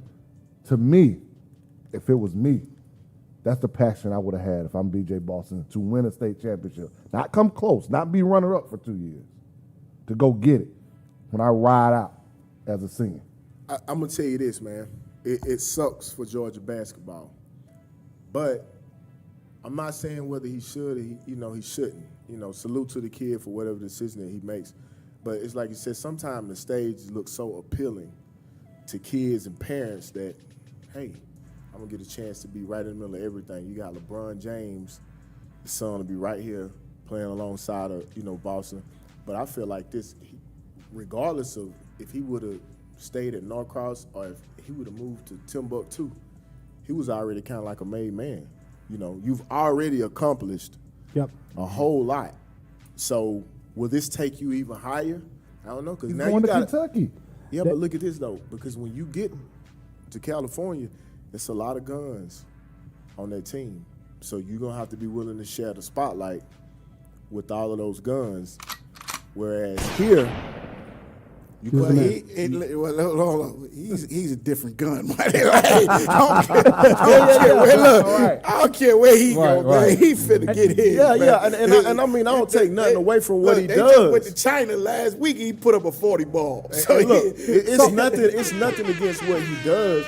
But it's it's a couple guys who gonna want to put their hands on the ball out there too. Yeah, he probably could have shot 50 times. But you know what? JB had the same opportunity. That's the loyalty. But that's what I'm about to say. That loyalty part that you came up with that separated him from everybody else. So, but one more thing I'm gonna add. I don't know his parents. I think he got a great support system. We experienced this. Sometimes kids come to you, and it goes from, I want to start, hey, to, I need to average 25. Or I only want to play the 3, or now, hey, look, I need to make sure that I'm on the McDonald's roster. It's a whole lot of different dynamics to what goes into this game, man. And parents look at things, like you might say from a distance, this parent and this kid, they got a great situation. But when do we ever get to the point where it's enough? When is enough enough? Yeah. And we don't know the situation. Yeah, but that's not pertaining to BJ Boston. Right, I know. I'm talking about just in general, the way parents kind of view situations from the game. It starts with one thing, but the bigger kids get, the more people want, And that's just something people got to understand these days. One thing I learned, you cannot make a decision for a person or parent with their child because you are not going through that situation with them. And so, you know what I mean? If California was in the best interest was in the best interest and they felt that, then I hope that they make the best of it. You know what I mean? I want them to make the best of it because at the end of the day, you know what I mean, when he becomes successful, you know what I mean, it's going to be Georgia that made him what he was. You know what I mean? No doubt. No doubt. My favorite player in Georgia basketball, I said for a long time, he was just my favorite player to watch, right? I won't argue who's the best player, but that was my favorite player to watch was B.J. Boston, with Showtime. Let's call out a couple of names really quick. Huff, you got some guys that played well at the SEBA event. I got a couple guys that played well at Sean's On the Radar event. Let's call those guys out, and then let's get to tournament champions. Great SEBA event yesterday over at Oglethorpe. Billy Lopresti puts it on every year. College coaches, you need to go to Furtop Prep. I'm not even going to name all the dudes they have, but they're a Geisa school. Colin Tarver of Howard out of Macon, 2020 guard. Definitely someone you should look at. Christopher Wright over at South Gwinnett. He's been in a lot of camps lately. Another 2020 guard. Franklin Bailey, who I know we'll talk about a little bit later. Shooter from Chattahoochee, 2020. Shot lights out again. 6'6" forward, Sean Rutledge, East Paulding, 2020 forward. Great job. Bryce Wilson, son of the coach at Decula, 2021 kid. Discovery has a 6'8" kid. Jarvis Lewis, 2020, so college coaches put that on your radar. James Little, 6'2", wing from Shiloh. Trent Gordon, 6'6", leaper from Duluth High School, 2020. And the dunk of the day had to come from Trajan Witherspoon, 6'4" kid from Long County. Man, he put a kid in the rim, had every college coach. Like, they weren't expecting this in there, so. No doubt. Couple of kids from Sean Camp. Jason Hope is a name that just keeps coming up and coming up and coming up, like over and over and over again. This kid is performing, having a great summer. So a kid you gotta want to watch out for. Tyler Owens, Robbie Armbruster, Matthew Cleveland, Kawasi Reeves Jr., R.J. Nord, and Andrew McConnell, all guys that perform well at the last On the Radar camp. So we want to make sure those guys get their name called and get acknowledged. Guys, it's guys still grinding. AAU season ended officially in July. Camp season kicked off, and guys are still grinding, trying to get a spot, trying to get an offer, trying to make a name for themselves, trying to jockey for position. So we talked about guys that are transferring out.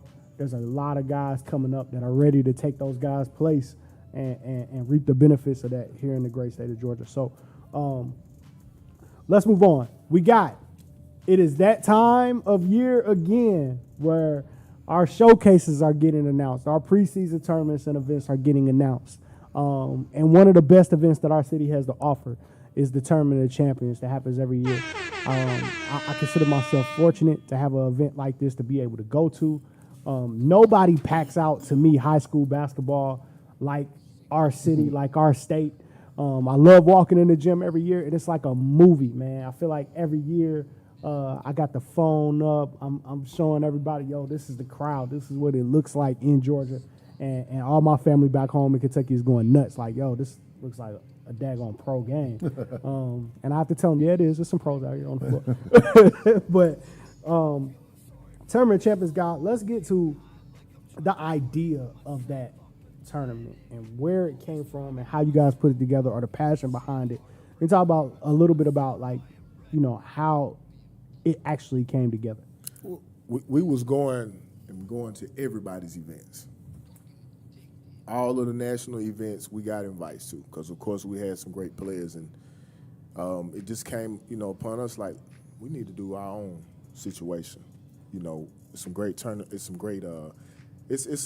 tournaments, but like why we can't put on the same thing right here? Plus we got some great teams in this area, great players, and we just kind of threw it out there. We made the phone call, and the bottom line is this. Who was that had the song? Was it Snoop? Like, everywhere you go, you know, not that.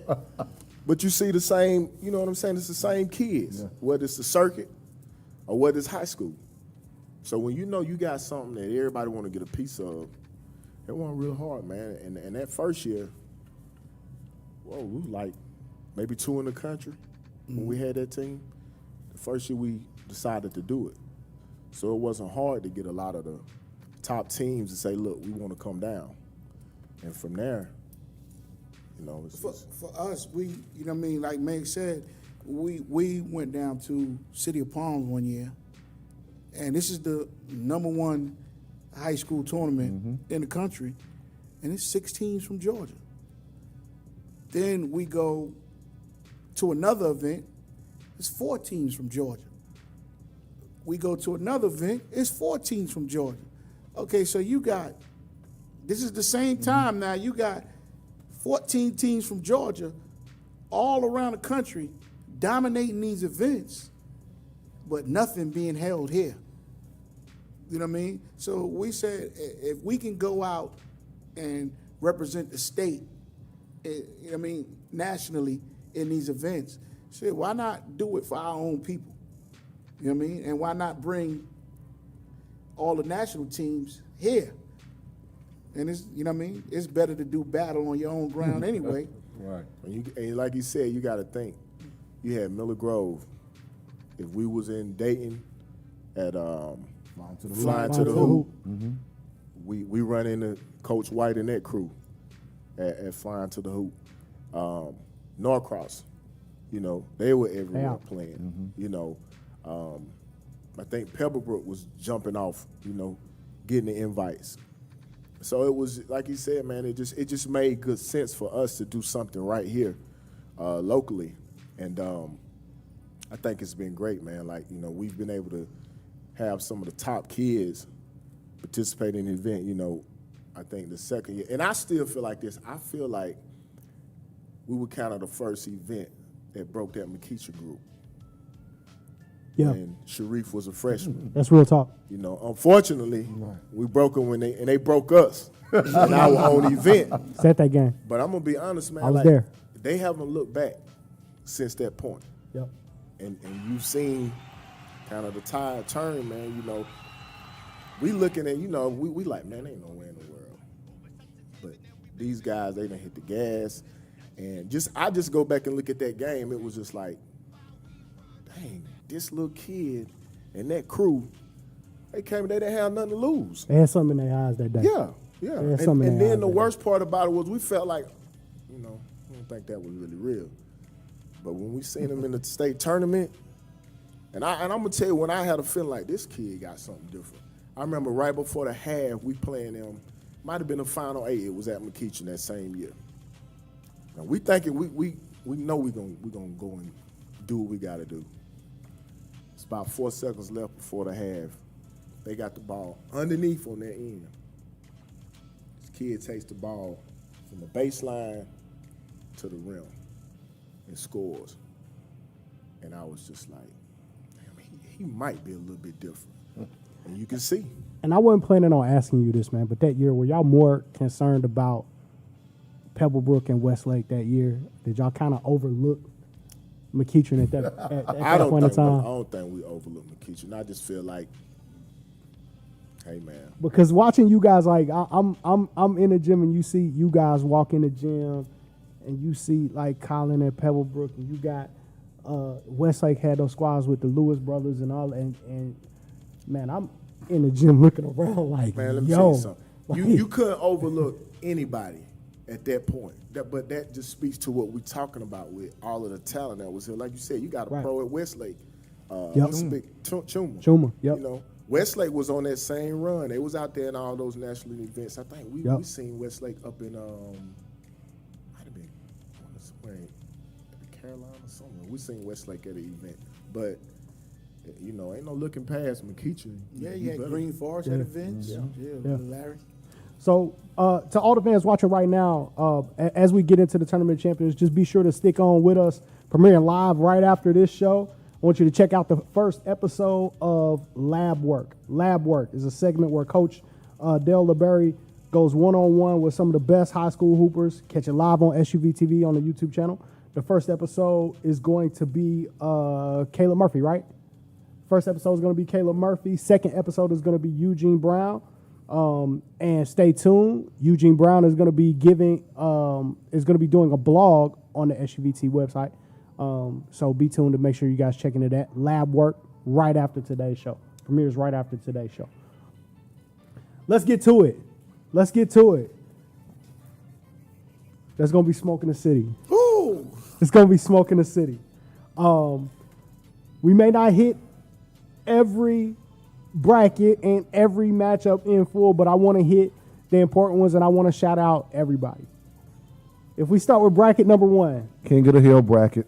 I've got nicknames for every bracket. Nickname for the bracket. Yeah, I Let's got get it. nicknames. So what is the king of the hill bracket? What does that mean? That's That means you got heavy hitters in that bracket. Like, I mean, just hit them with that fat matchup. Hey, look. We talking about game 1, McEachern versus John Marshall. In game 1, you talking about Sharif Cooper. You talking about John Marshall with Jason Nelson, Dennis Parker, 6'6" freshman. Roosevelt Wheeler.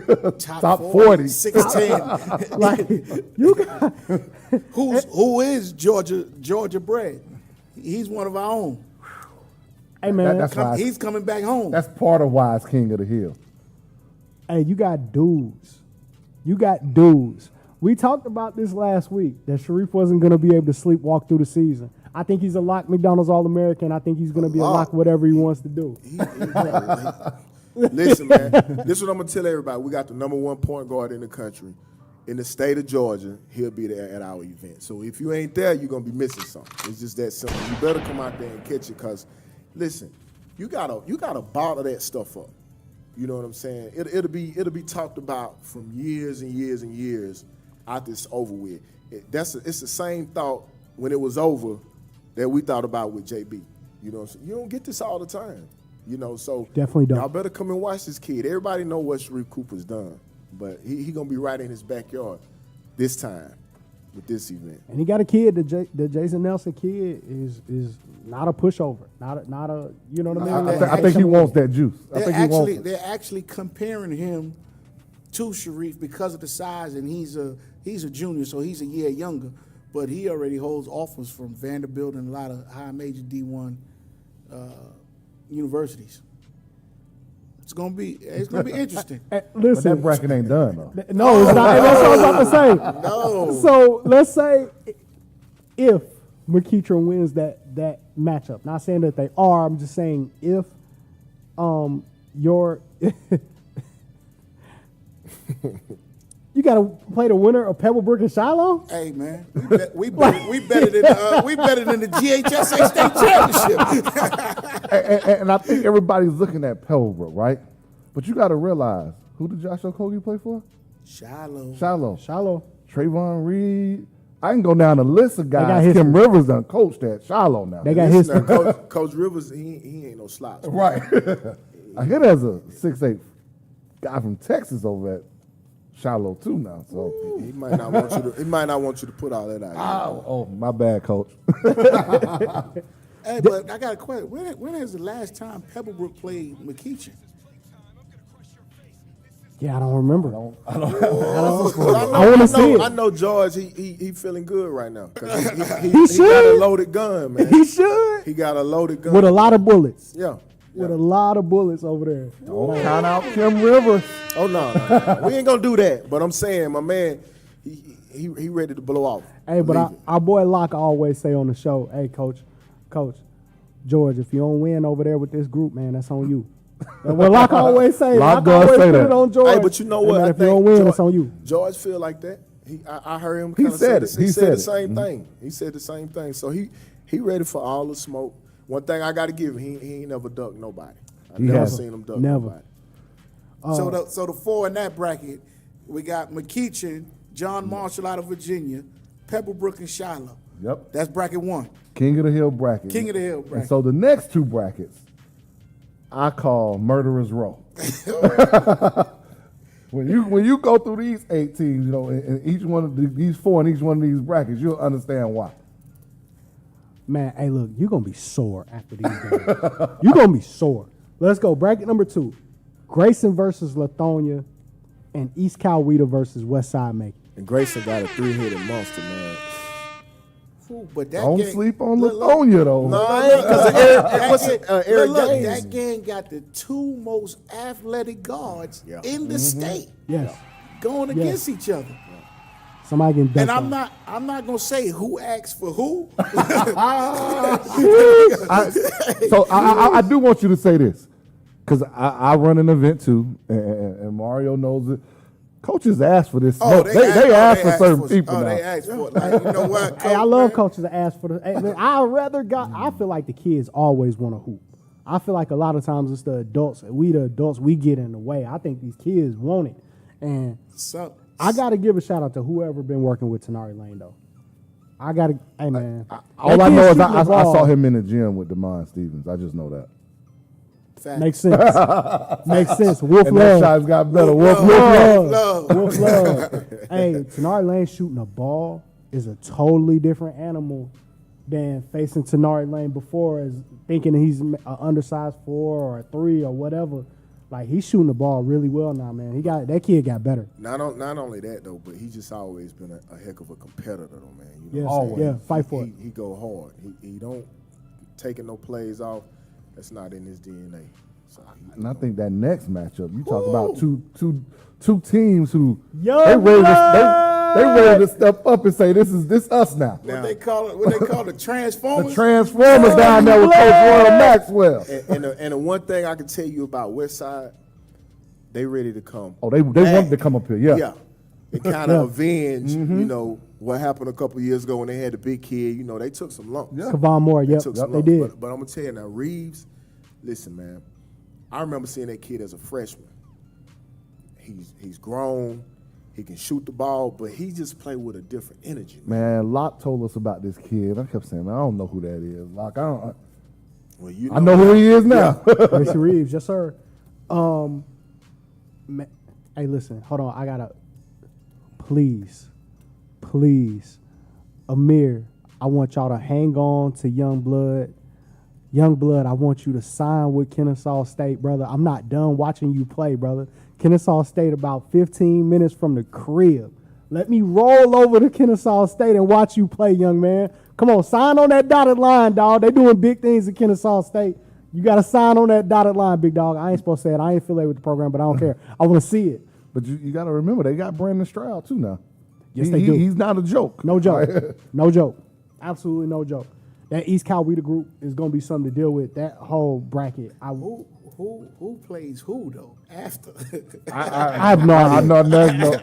I have no idea. I would love to see Grayson versus East Coweta, but I can't say that they coming out. You can't guarantee that. No, I can't. But I will be in attendance. I will know. See that.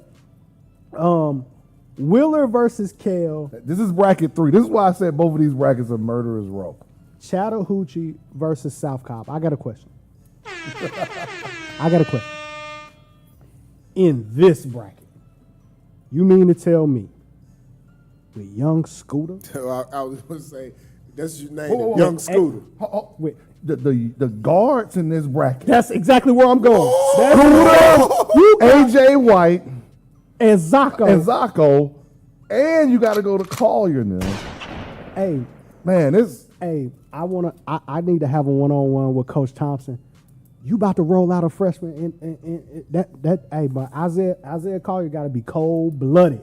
You rolling out a freshman to go play against Young Scooter. Hey, Isaiah Collier is cold-blooded, but we going to definitely see how cold-blooded he is in this bracket right here. I got a question for you, and I might be too fast forward. Is Young Scooter, does he kind of give you any similarities of Colin?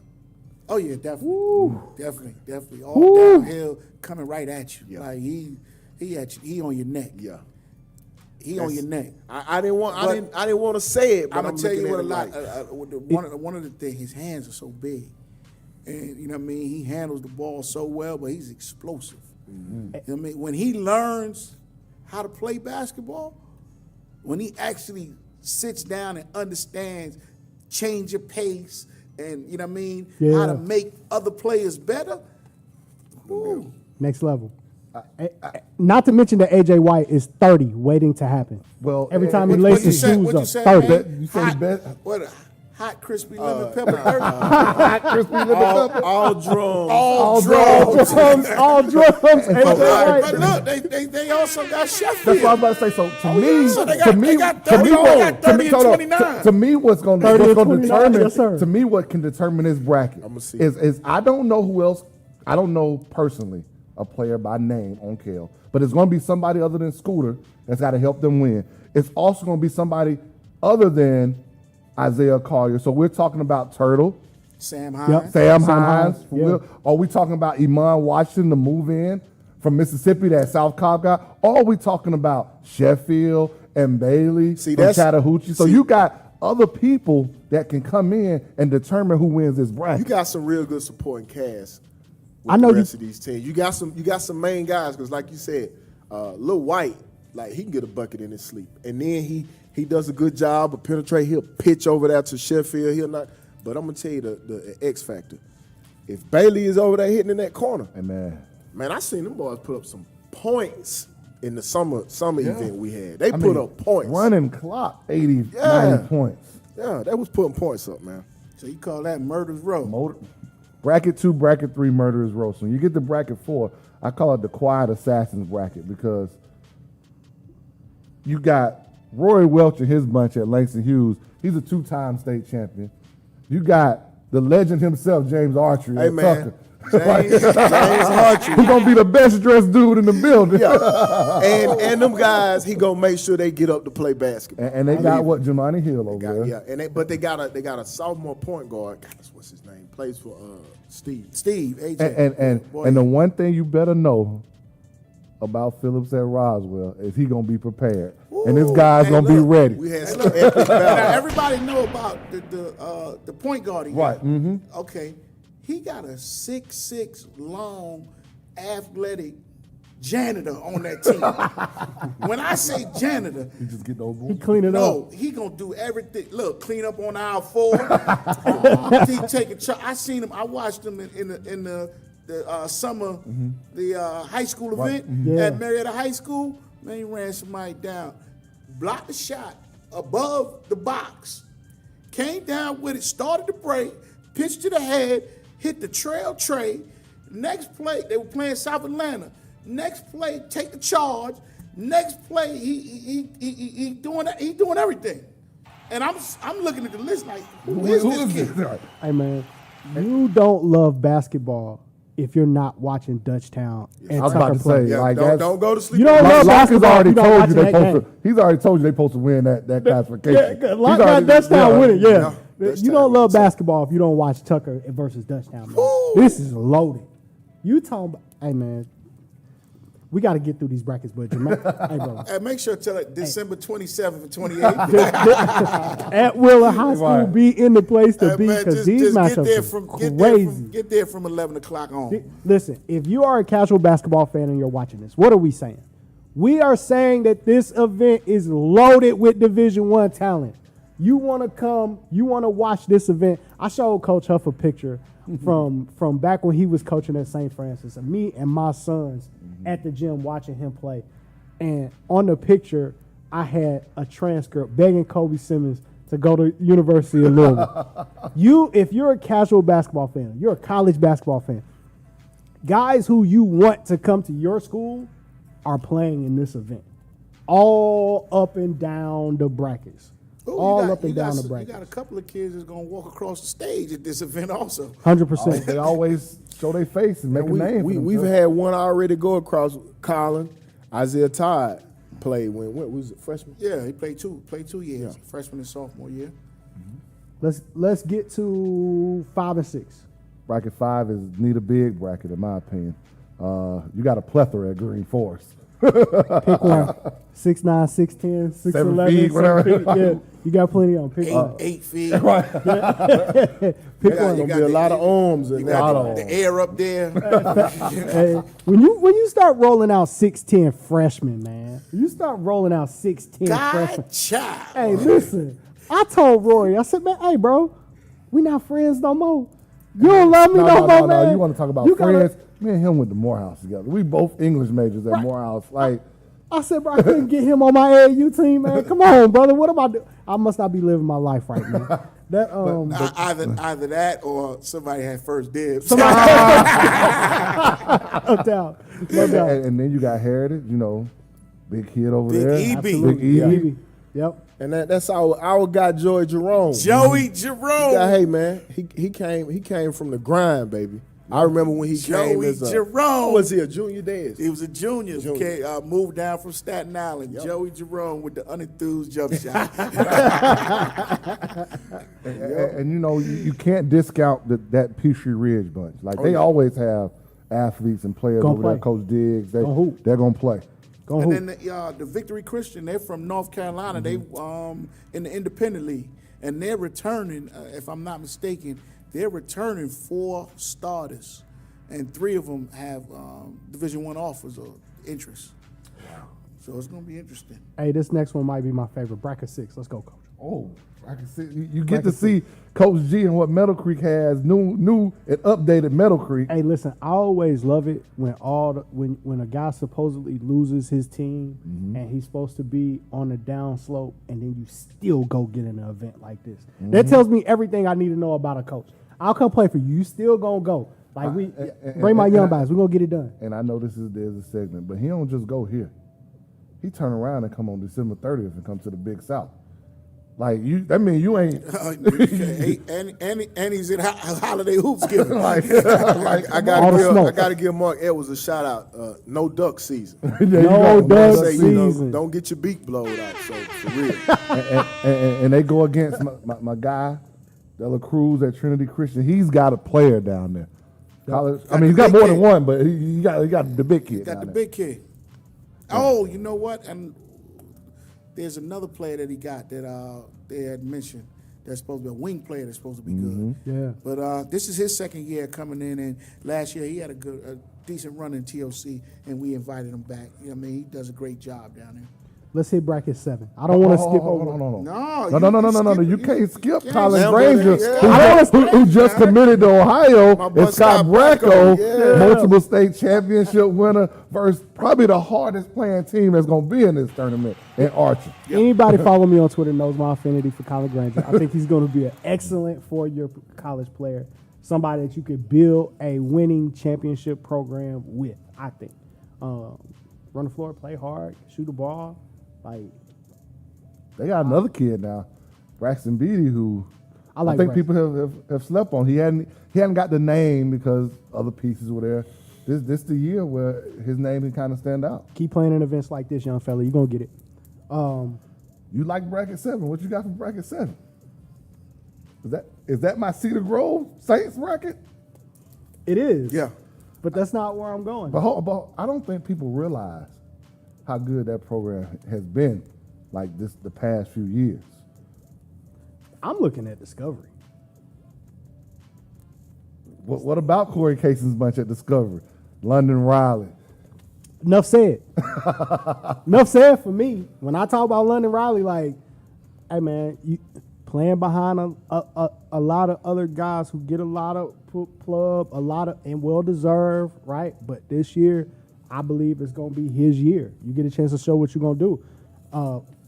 Could be possibly, I'll put him in the top 5 when it comes to being the owner of the best one dribble pull up in the state. London Riley, I'm putting in that top 5 with Young Blood and a couple other guys that I would name as far as a one dribble pull up killer. London Riley, my guy. It's your turn. You also got Tulane committing that, Sion James in that bracket. Yeah, we don't even have to talk. I already got to deal with that early in the year. Oh, man. And, you know, he got other pieces on that team, you know, Andrew McConnell. Yep. Like, that's... That's right. Coach Chester, you got a little matchup problem for you. But now Miller Grove ain't going to lay down. You know. No lay down in Miller Grove now. Let's go to bracket 8. Stars Mill, Hateville Charter, Towers, and Savannah Country. They always love when teams from Savannah come up here and play. I've never been disappointed. That's Demetrius Smith. Used to coach at Pace. Shout out to my guy, Demetrius Smith. Nice. No doubt. Excellent. Who comes out of this bracket? I'm interested in I feel like this is going to be a dogfight. Like, I feel like this A bracket is going to be a real dogfight. You got 4 teams who got something to prove. Coach Smith bunch down in Savannah coming up. You got Towers, who people never kind of believe in. And you got Coach Rogers, first year At Hayville Charter, who they got athletes down there. Because football wins all the time down there. Coming out the shadows of his dad, so he got something to prove. And Stars Mill, they always have some dudes down there. Once again, another loaded year at TOC. Hey man, you better be there.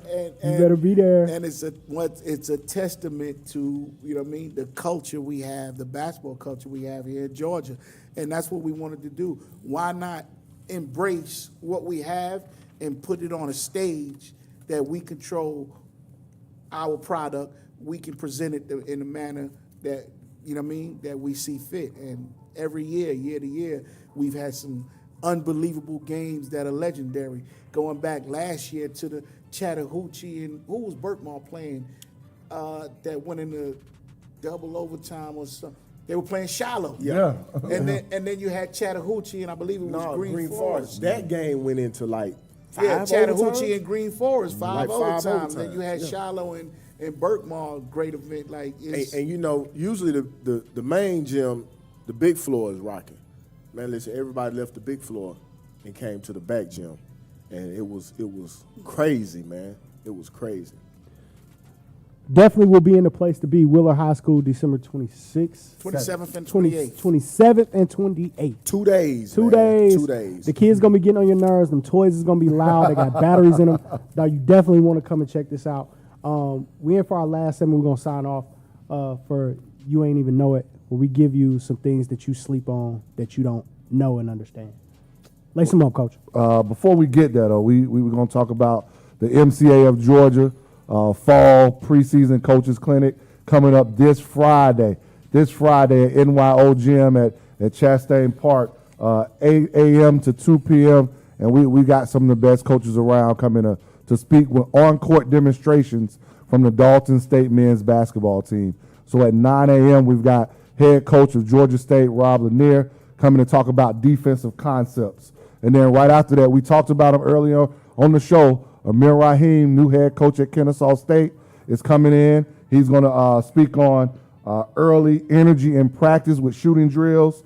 Then we've got the brand new women's coach from Georgia Tech, Neil Fortner. She's going to talk about secondary break and transition. We're going to have a working lunch with college coaches, a question and answer. And then at 1 p.m., we've got Yashir Roseman, former Division I assistant at Alabama and Georgia, among other places, who's going to do player development. Take a professional day, coaches. It's preseason. Come get some knowledge. Come network. Come grow. Go on to the website, www.mcaofgeorgia.com. Register online. $50 gets you lunch, gets you this great clinic on Friday. I don't know a better place to be on a Friday. And don't complain. You get out early enough to go support your football team that Friday night. I know it's Football Friday here in Georgia. Hey, no doubt, no doubt. Hey, stay on with us. Lab work coming up with Caleb Murphy. Make sure y'all stay tuned. Keep it locked. It's for the love of the game, and we out of here. 1.